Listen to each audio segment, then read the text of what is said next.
Minfi-palveluun kirjaudutaan sisään kirjoittamalla käyttäjätunnus, esimerkiksi ohje ja salasana. Ja painetaan kirjaudu sisään, jolloin avautuu omat sivut. Ja tässä on lisää uusi sivunappi, painetaan sitä, jolloin tulee näyttö, jossa voi antaa sivulle otsikon. Annetaan otsikko, ohje. Ja tallennetaan se vaikka, niin omissa sivussa näkyy tämmöinen sivu kuin ohje. Klikataan tätä ohjesivua. Valittavana on, että näytetään tämä sivusto, tai sitä voi muokata, tai kopioida linkki, tai näytetään QR-koodi. Eli tähän sivustoon liittyy QR-koodi, jonka voi sitten vaikka printata paperille, ja ihmiset tämän lukemalla pääsee tälle sivustolle. Mutta mennään me nyt niin kuin muokkaamaan tätä sivua, ja lisätään tähän kortteja. Esimerkiksi ohje, 1 kortti. Ja tälle voi niin kuin lisätä kuvan. Pannaan siihen kuva. Tähän näytetään tämmöinen oletuskuva, mutta sitä kuvaa klikkaamalla tulee näyttö, että lisää kuvaa. Sitä klikkaamalla pääsee valokuviin. Ja esimerkiksi pannaan tuosta vaikka Kerimäen kirkko valitaan. Ja se tulee tänne valikkoon. Täällä on latakuva. Ja sitten se ladataan. Se kuva.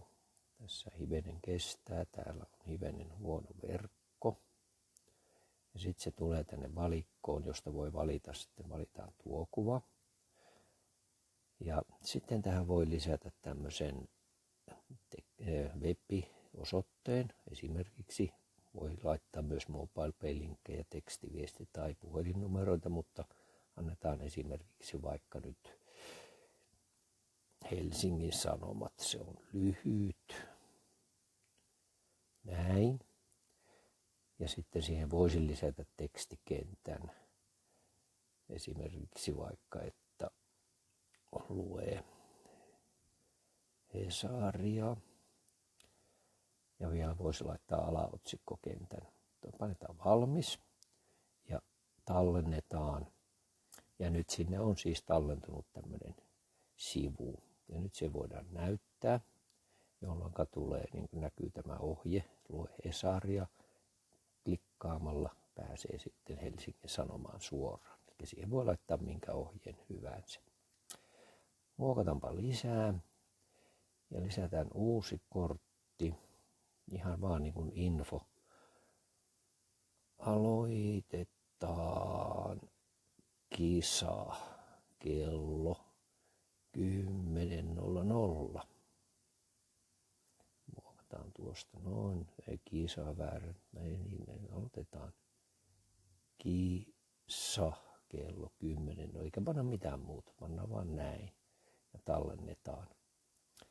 Ja sitten voidaan vielä muokata sen. Täällä näkyy näin. Ja sitten jos me halutaan tämän nyt itse asiassa tuoda tänne ensimmäiseksi, niin pannaan se tuohon noin. Tallennetaan. Ja nyt täältä se sivu näyttäisi. Aloitetaan kisa kello 10 ja sitten olisi ohje. Ja tästä sitten voisin lisätä uuden sivun, jos olisi, tai muokataan sivua, niin lisätään tänne uusia kortteja. Ja tällä tavalla tätä voi kasvattaa niin kuin informaatiota, jota sitten pääsee ihmiset katsomaan esimerkiksi vaikka linkin kautta, joka voidaan lähettää tuosta vaikka WhatsApp-viestillä tai tekstiviestillä ihmisille.